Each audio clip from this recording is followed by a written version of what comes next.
Hey there, welcome back to the channel. I need coils. Not one, not two, many of them. For the first linear motor prototype I wound 3 by hand, which I remember as a truly traumatic experience. That really was a pain in the. So I did what any sane engineer would do. I built a machine.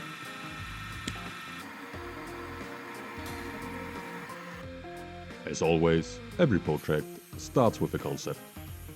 A base plate, holders, a spindle, traverse, motors, ball screw, electronics and controls. And eventually, all those individual parts slowly turned into an actual machine. Let's make some chips.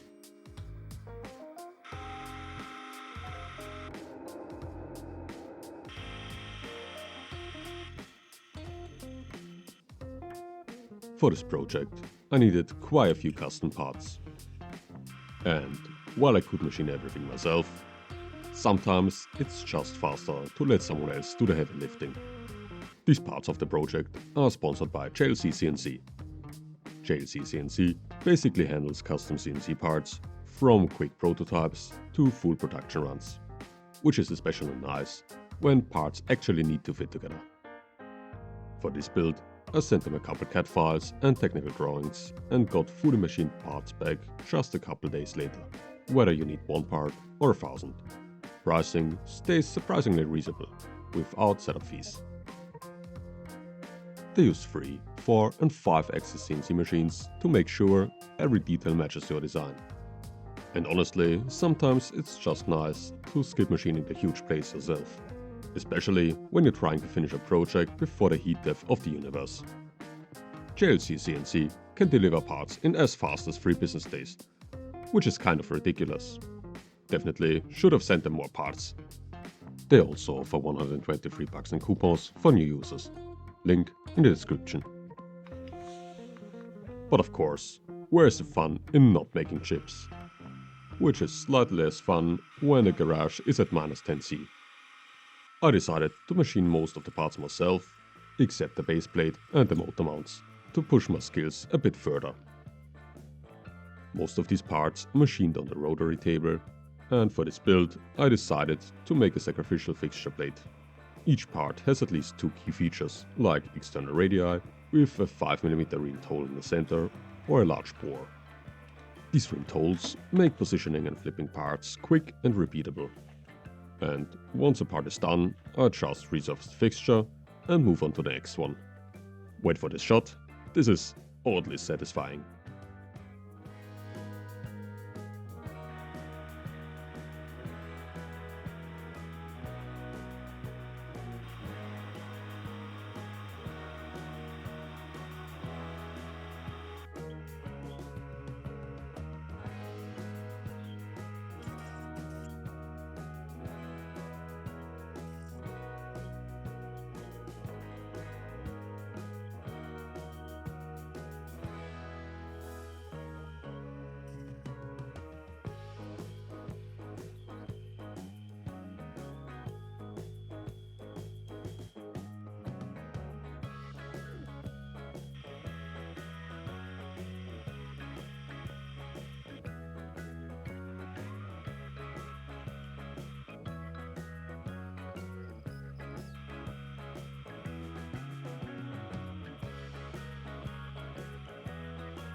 Alright, first part done, 4 more to go.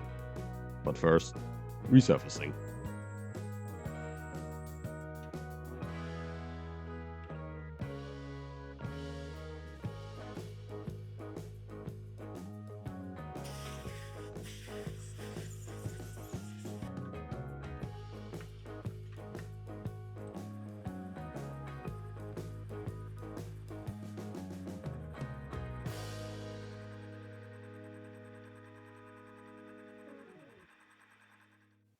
since it's been a while, I decided to design a proper PCB for this project.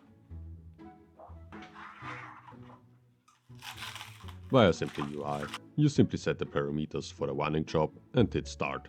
The microcontroller then pre-calculates the speed ramps, couple the traverse to the spindle, and send the right pulses to the TMC2209 stepper drivers and motors.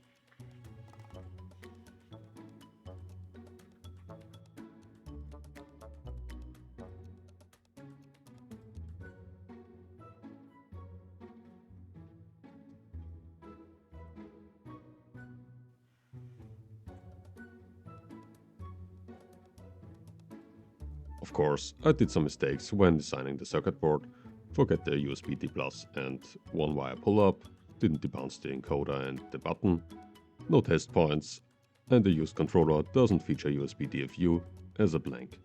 Besides that, everything works perfectly. Now all of the parts are finished, we can start with the assembly.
Now, we need a program, but before that, we need to know how to wind a spool.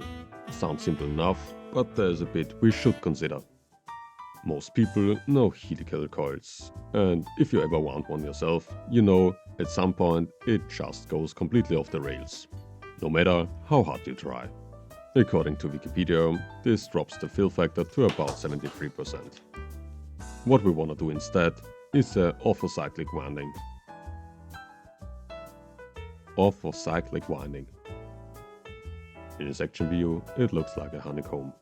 To understand what is going on here, let's unwrap the winding. Every turn is parallel to the others, no matter which layer or which direction we're winding in. Each turn crosses over only at one control transition point. And also in this area, the layers cross, in theory. As a result, every turn sits in the belly of the previous layer. That increases the fill factor to the theoretical maximum for round wire.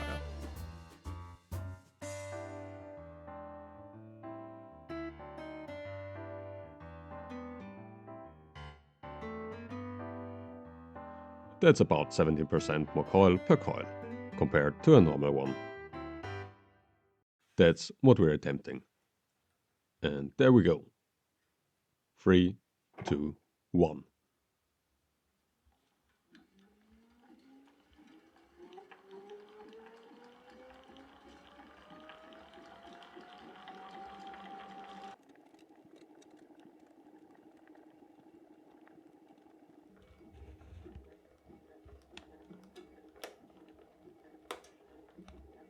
And somehow, after all the redesign, broken tools, firmware bugs and frozen fingers, it actually works.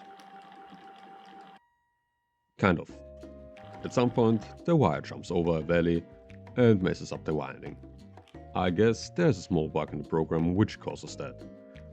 And maybe the wire should be tensioned more. Do you have any ideas for improvements? If so, please let me know in the comments. Alright, that's it for this video. Thanks for watching till the end. This took way longer than it probably should have. So if you liked it, feel free to like and subscribe. See you next time.